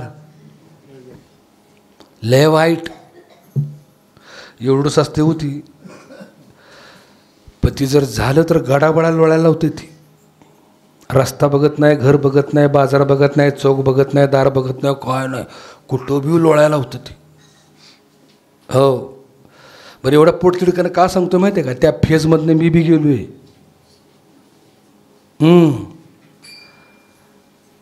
लय वेदना मावल्यानो. प्रसूतीच्या वेदना परवडल्या, पण त्या खड्याच्या वेदना बेकार. तुम्ही त्या प्रसूतीच्या वेदना सहन तरी कराल का. पोटी पुत्र संतान जन्माला येणार आहे, त्याचा आनंद तरी असतो. खडा जन्माला घालून कुठला आनंद मिळायचा आहे का. तो अनमोल आहे म्हणून अंगठीत घालायचा आहे का, त्याचं बारसं करायचं आहे. काय उपयोग, काय बिनकामाचाच ताप. तुम्ही गरोदरपणात डॉक्टरकडे जाता, सोनोग्राफी करता, डॉक्टर चांगली बातमी देतात, काळजी करू नका, बाळ सुदृढ आहे. हेच जरा डॉक्टरकडे गेलो सोनोग्राफी करायला खड्याची, आणि डॉक्टर जर म्हणला चुकून काळजी करू नका, खडा सुदृढ आहे, काय होईल. आता हसायला येते, ज्याला झालाय त्याला विचारा. या म्हणतात मुतखडा. कुठला ताप आहे हा, मोठ्यानं बोला. आध्यात्मिक मूळव्याध. माहीत आहे, माहीत आहे का. नाव घेताना बी भीती वाटते. आप्पा तिरक का चालताय. आप्पा म्हणतोय बाबा तरुणपणात खाल्लेलं फेडतोय आता. वल सुक गरगरीत रसरसीत झणझणीत चमचमीत, नाही का. तांबडा पांढरा सुट्टीच दिना.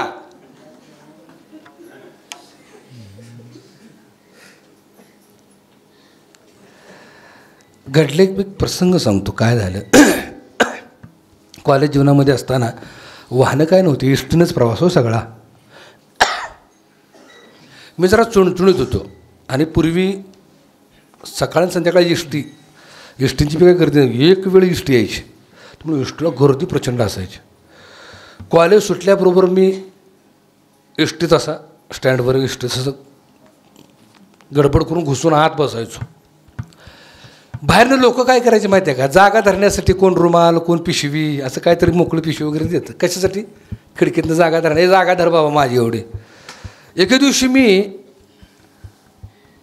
गडबड घुसलो आतमध्ये, 2 शिटचा बाकडा धरला आणि खिडकीजवळ बसलो. एक जण आनंद त्यानं मला चुंबळ दिली तबल्याची. हे म्हटले जागा धर रे एवढी. मलाही बरं वाटलं, आपल्या बिरादरीचं आहे म्हणले, कलाकार आहे, जाताना गप्पा मारायला होईल. चुंबळ घेतली ठेवली.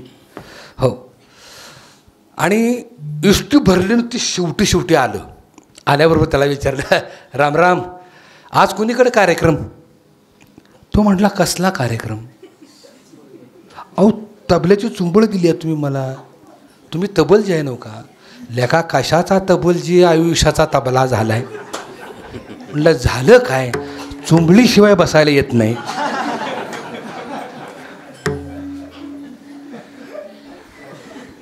तेव्हा माझ्या लक्षात आलं, चुंबळीचा हा एक फायदा आहे.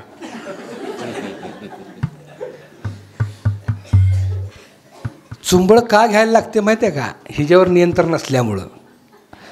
आध्यात्मिक, अधिदैविक आणि अधिभौतिक तिन्ही तापापासून जर वाचायचं असेल तर संतांचं आचरण डोळ्यासमोर ठेवावं. संत एकनाथ महाराजांचा गोड प्रमाण आहे. त्रिविध तापाची झाली बोळवण, त्रिविध तापाची झाली बोळवण, त्रिविध तापाची झाली बोळवण, त्रिविध तापाची झाली बोळवण. एकिला चरण वैष्णवांचे वैष्णवांचे, एकिला चरण वैष्णवांचे वैष्णवांचे,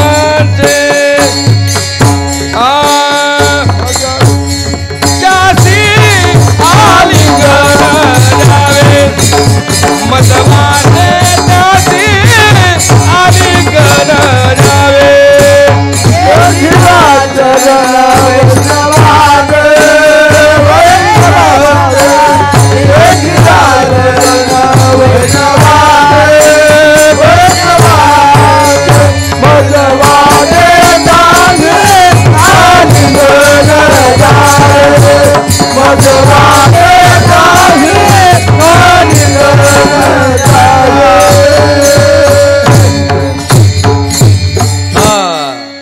त्रिविध तापाची झाली बोळवड.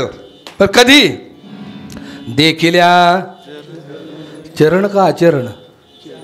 बघा परत, चरण का आचरण. चरण इथं तर घोटाळा झालाय. संत चरण रज लागता सहज वासनेचे बीज. काय सांगावं, संतांच्या चरणाची धूळ, धूळ म्हणजे वाळूचे कण, ते जर आम्हाला लाभले तर वासनेचे बीज म्हणजे वासन आमची जळून जाते. पण कधी? संतांच्या चरणाची धूळ मिळाल्यावर.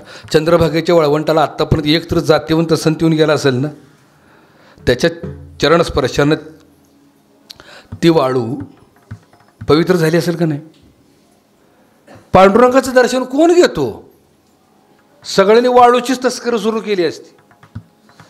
वर्षभर पाप करायची, आषाढीला जायचं, चंद्रभागेची वाळू आणायची, घरात पिशवी खुंटीला अडकून ठेवायची, दिवसभर पाप करायचे, संध्याकाळ 2-4 खडं अंगावर टाकायचं, झाला पापापासून मोकळा. असं असतं का? संत चरण रज म्हणण्यासाठी आपण खरा शब्दार्थ तो आहे संत आचरण रज. संताचरण रज.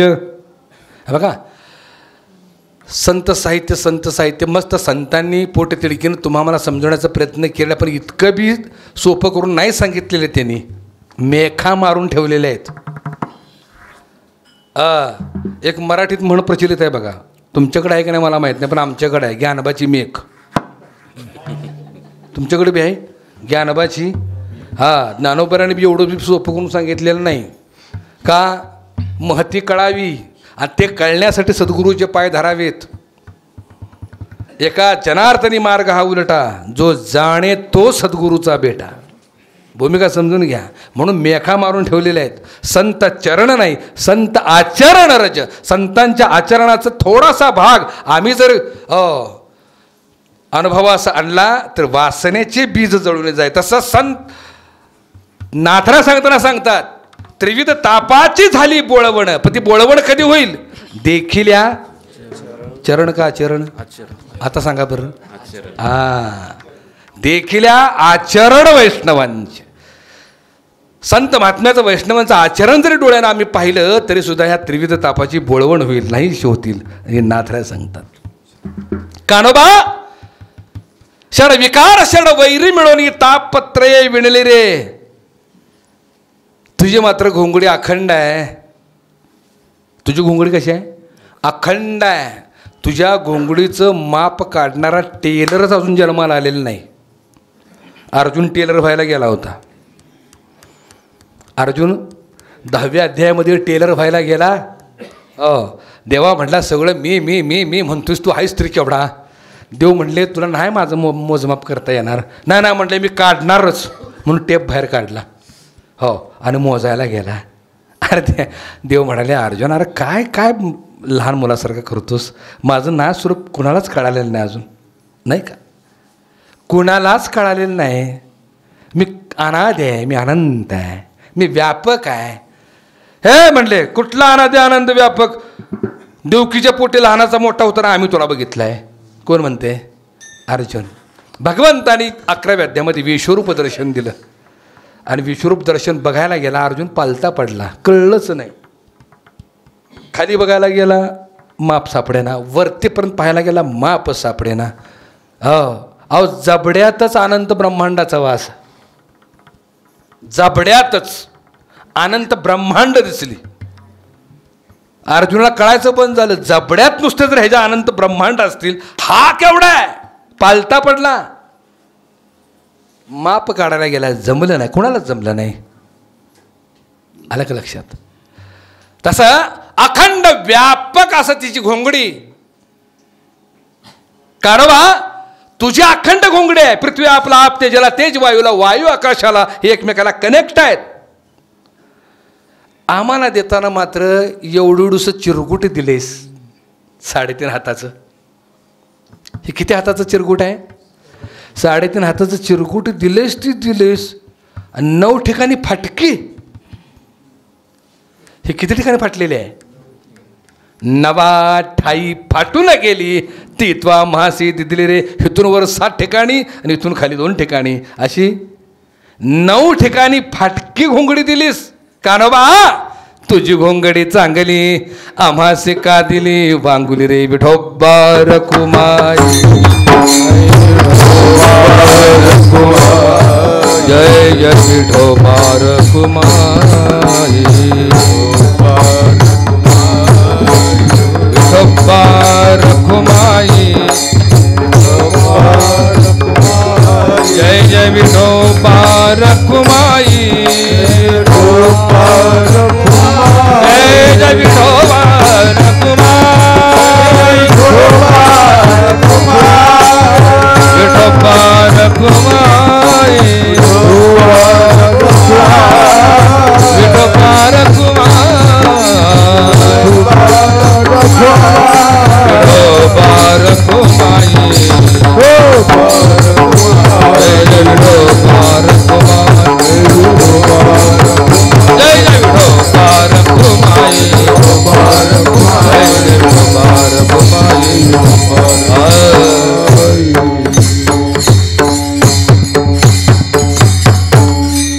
2 चरण झाली. आता 3ऱ्या चरणामध्ये ज्ञानोबरायांनी तुम्हा मला आश्वासित केले, काळजी करू नका, काळजी करू नका. पहिल्या चरणामध्ये भगवंताच्या स्वरूपाचं वर्णन केलं. 2ऱ्या चरणामध्ये तुम्हा मला दिलेल्या देहाचं वर्णन केलं. पण या दुःखी जर्जर तापत्रयाने विणलेल्या या घोंगडीमध्ये राहून सुख कसं प्राप्त करावं हे ज्ञानोबराने 3ऱ्या चरणात सांगताना सांगितलंय. ऋषीमुनींनी जे टेक्निक वापरलं ते टेक्निक जर आम्ही वापरलं तर आम्हाला दुःख होणारच नाही. घोंगडी पांघरायला दिलेली आहे, आम्ही घोंगडी नाही आहे. देह नावाची घोंगडी आम्ही पांघरलेली आहे. देह नावाची घोंगडी त्याच्या घोंगडीत जाऊन मिसळण्यासाठी दिलेली आहे. आम्ही घोंगडी नाही आहोत, आम्ही घोंगडं पांघरले. आम्ही ह्या घोंगड्याच्या व्यतिरिक्त आहोत, वेगळे आहोत. देह माझा नाही, मी देहाचा नाही, मी देहा वेगळा आणि संग परतत्व परब्रह्म आहे. आपण आहोत, लक्षात ठेवा. मग काय करायला पाहिजे? ज्यानं ही घोंगडी दिलेली आहे ती घोंगडी वापरासाठी दिलेली आहे, न मळवता न डाग लावता ज्याची त्याला परत द्यावी. माझं बोलणं कळलं का? आम्ही घोंगडीत गुंतल्यामुळं घोंगडीची जे त्रिविध ताप आहेत, वेदना आहेत, लक्षात आलं का, दुःख आहे, हे सगळं तुम्ही आम्ही भोगतोय का? आम्हाला वाटते घोंगडी म्हणजे मीच आहे. सुख अथवा दुःख भोग या देहाचा, देहाचे भोग आहेत, आपले नाहीत. पण आम्ही या देहात अडकल्यामुळं, आम्ही या घोंगडीत अडकल्यामुळं तुम्हाला मला वाटते आम्ही दुःख भोगतोय, पण नाही, तसं नाही ते. मग काय केलं ऋषीमुनी? काय केलं ऋषीमुनी? ध्याता, ही घोंगडी माझीच नाही, हो, पण हा घोंगडी निर्माण करणारा जो कोणी आहे त्याचं भजन केलं, लक्षात आलं का, ह्या घोंगडीच्या जंजाळातनं जीव मुक्त होतो. ऋषीमुनी ध्याता मुखे नाम गाता संदेह वृत्ती विरली रे. संपला संशयित, ज्याची त्याला देऊन टाकावी. कबीरा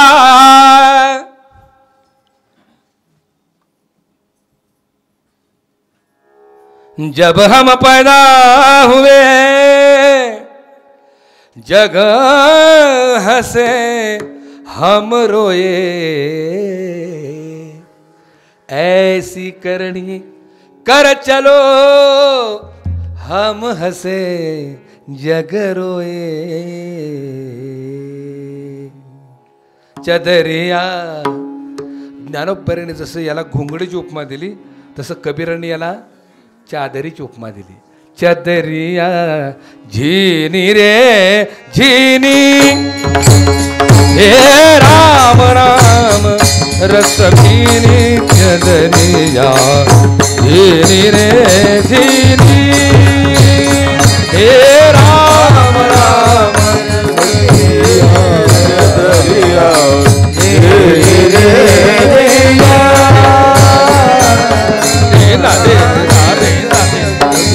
राम गदरिया झिनी रे झिनी झिनी झिनी, हे राम राम रस भीनी. चदरिया झिनी रे झिनी झिनी झिनी झिनी, हे राम राम रस भीनी. चदरिया झिनी रे झिनी, हे राम राम चदरिया झिनी रे राम राम चदरिया झिनी रे. आता ही चादर कशी तयार झाली? अष्टकमल का चरखा बनायो, पांच तत्व की पुनी. चदरिया पांच तत्व की पुनी. 8 पाकळ्यातनं, पाकळ्याच्या चरख्यातनं ही चादर तयार झाली. आता 8 पाकळ्या कोणकोणत्या? पृथ्वी, आप, तेज, वायू, आकाश, मन, बुद्धी आणि अहंकार, अशा 8 पाकळ्यातनं ही चादर तयार झाली. 9-10 मास पुनन को लागे. ही चादर विणायला किती दिवस लागले? 9 महिने 10 दिवस.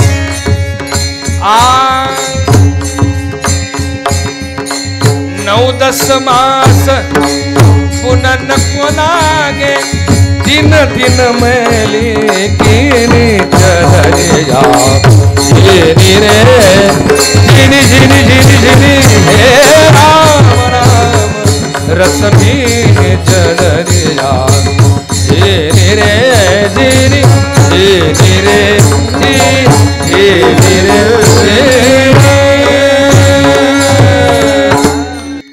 अष्टकमल का चरखा बनायो, 5 तत्व की पुनी.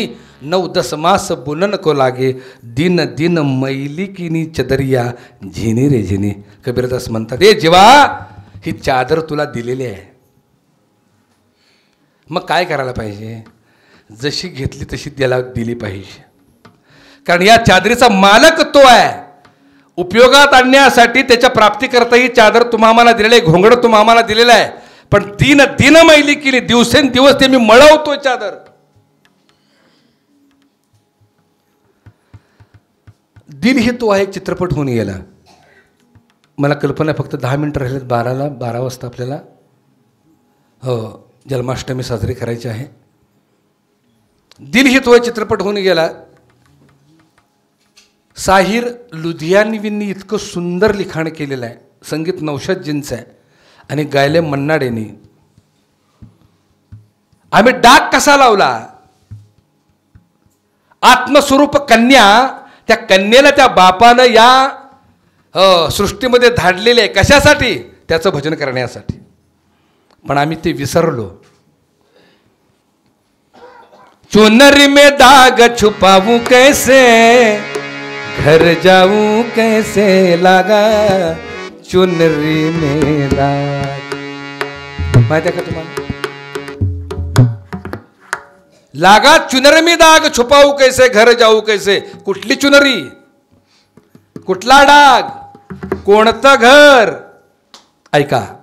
कोरी चुनरिया आत्मा मोरी, मैल है माया जाल. डाग कशाचा पडला? माया जाळाचा. कोरी चुनरिया आत्मा मोरी, मैल है माया जाल. ओ दुनिया मोरे बाबुल का घर. ओ दुनिया म्हणजे जिथून आलोय ते घर, त्या बापाचं घर. त्या बापानं कन्यारूपी या जीवात्म्याला धाडलेलं आहे. चुनरी लिहून देह नावाचं. ओ दुनिया मोरे बाबुल का घर, ये दुनिया ससुराल. हाँ जाके बाबुल से नजरे मिलाऊं कैसे. ज्या बापाला पाठवले ना त्या बापाला पुन्हा जाऊन तोंड द्यायचं आहे. घर जाऊं कैसे, लागा चुनरी में दाग. म्हणून मी म्हणतो सुरुवातीला जसं दिलंय ना जसं तसं परत द्यावं. भूमिका समजून घ्या.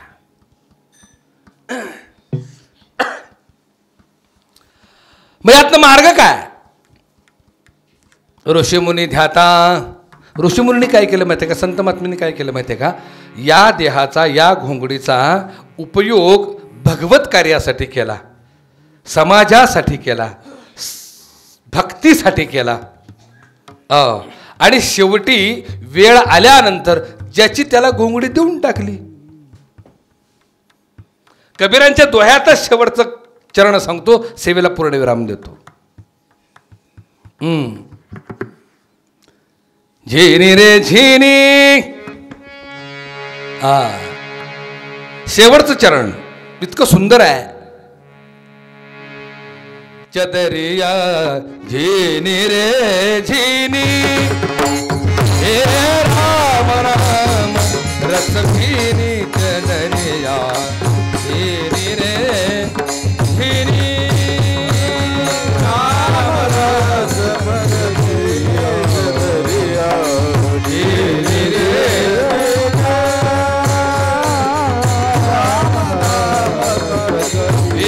चदरिया.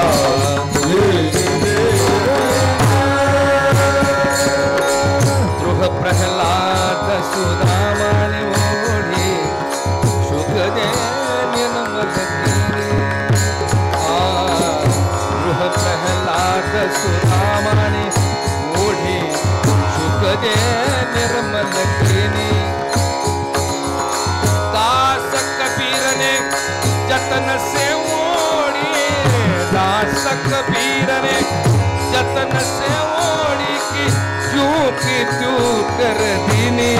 चदरिया झिनी रे झिनी झिनी झिनी झिनी, हे राम राम रस भीनी. चदरिया झिनी रे झिनी, झिनी रे झिनी, झिनी रे झिनी. गृह प्रहलाद सुदामाने ओढी चदरिया, शुकदे निर्मल केली. ही चादर कुणी कुणी ओढली? ध्रुवबाळानं, प्रल्हादानं, सुदाम्यानं, शुकमुनीनं,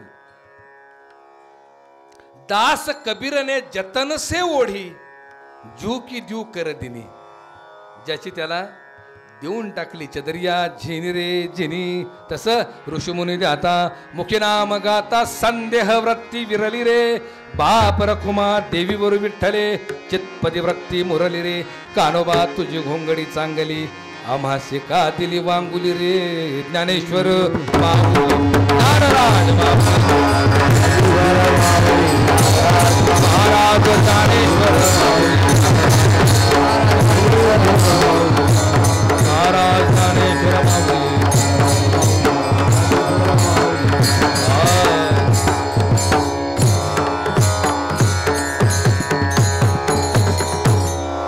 कानोबा तुझी घोंगडी चांगली, आम्हासी का दिली वांगुली रे.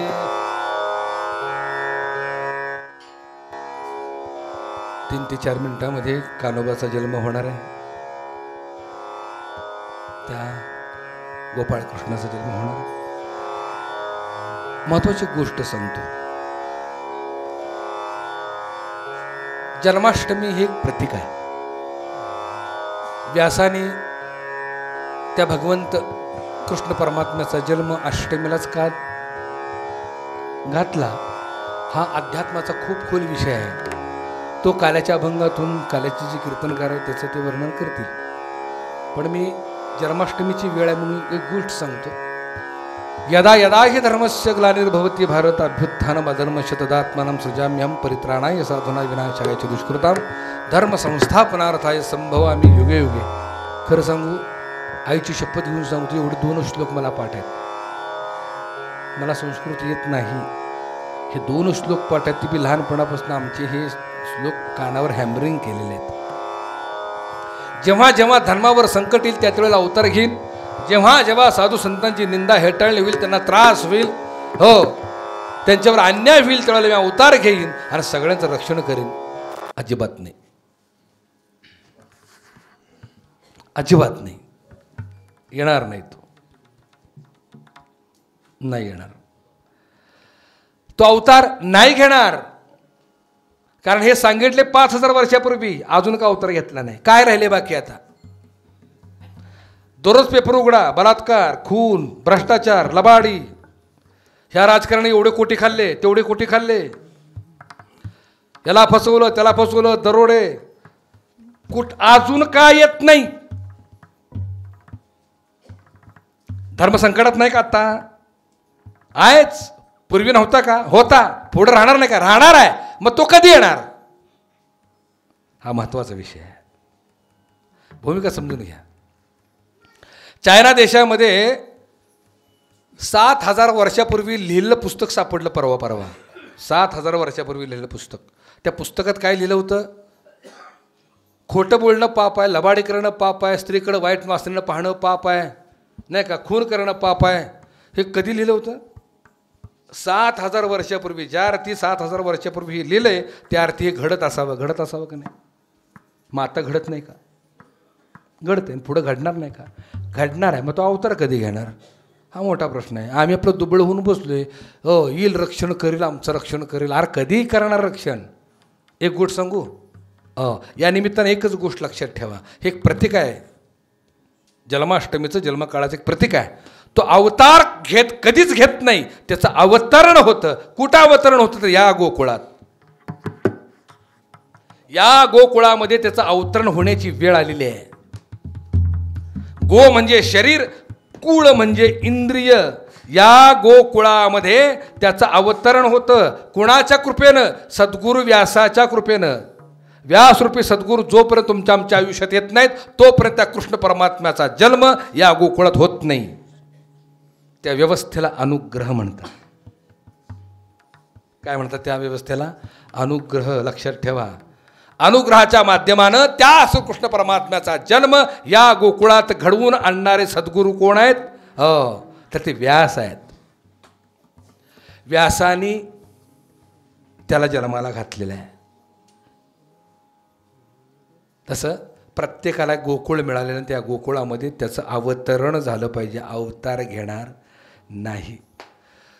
ही सूक्ष्म भूमिका एक हा बोध लक्षात ठेवा आणि मगच आपण पुष्पवृष्टी करायची की भगवंता तू जसं या विश्वामध्ये प्रकट झालास तसं याही गोकुळात कधीतरी प्रकट हो आणि तुझं सुंदर समाधान रूपी बासरीचा आवाज माझ्याही कानी पडू दे. नाही का? भगवंत जन्माला येताना हसत आले. एकमेव व्यक्तिमत्व असं आहे की जे हसत आलेलं आहे.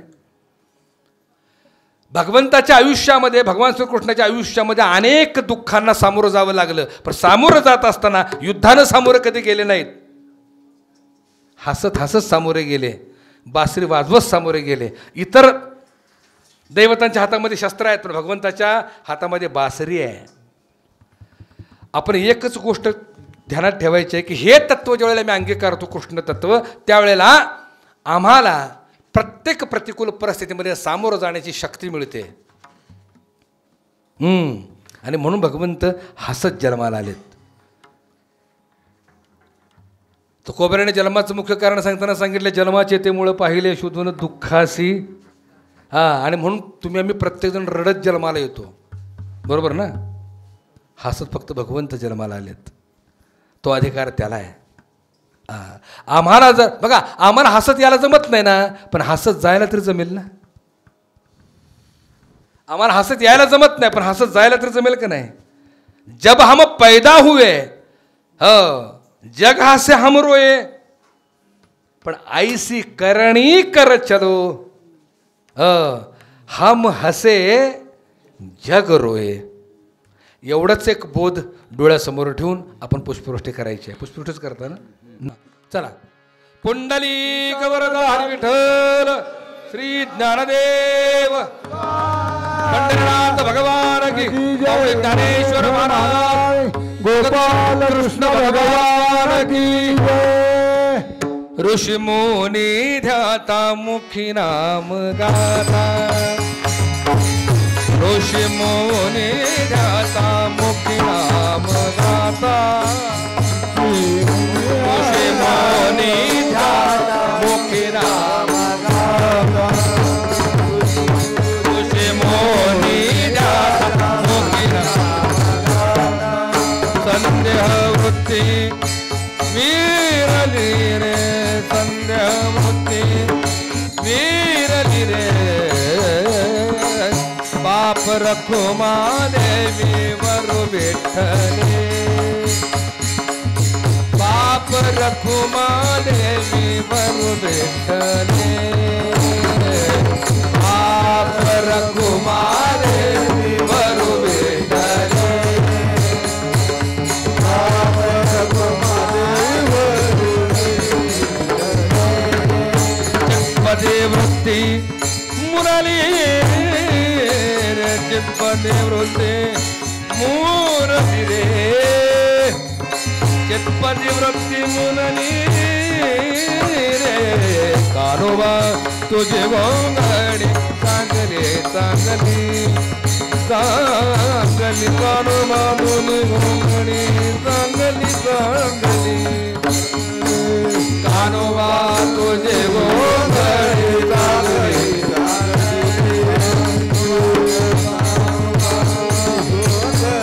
चांगली चांगली. आम्हाला शिका दिली बांधुली रे कानोबा, कानोबा कानोबा कानोबा कानोबा कानोबा. आम्हा शिका दिली कानोबा, कानोबा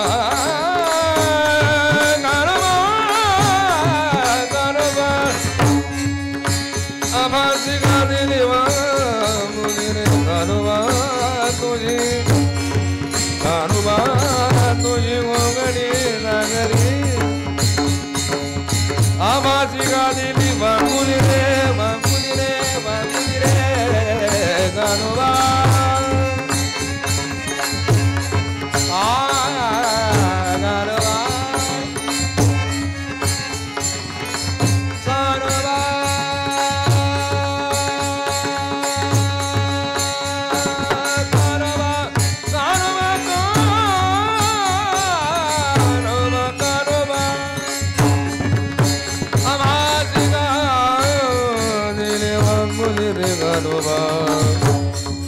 गाणोबा रे गाणोबा गाणोबा गाणोबा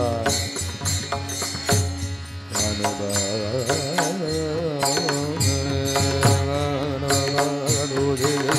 गोगडी सागरी रे गाणोबा आभासी गादिली वांगुरी रे गाणोबा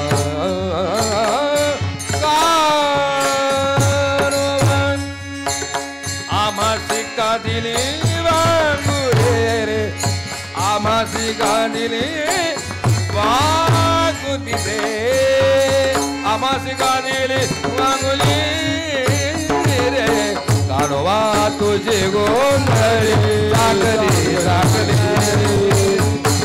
गाणोबा तुझी गोंधळी सागरी सागरी सागरी सागरी सागरी सागरी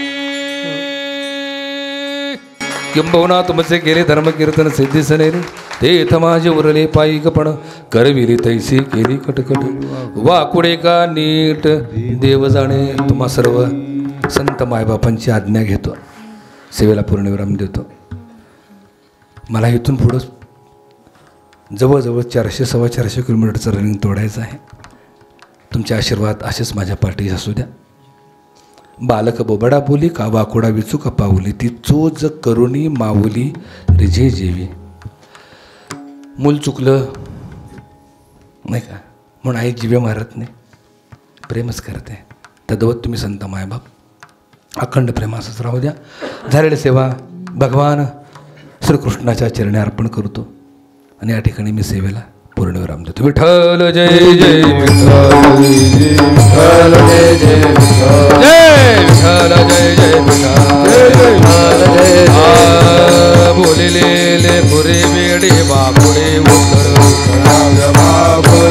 महाराज हो नाही विचारिला महाराज महाराज तुका म्हणे ज्ञानेश्वरा राखा पायापैकी करा महाराज महाराज ज्ञानदेव तुकाराम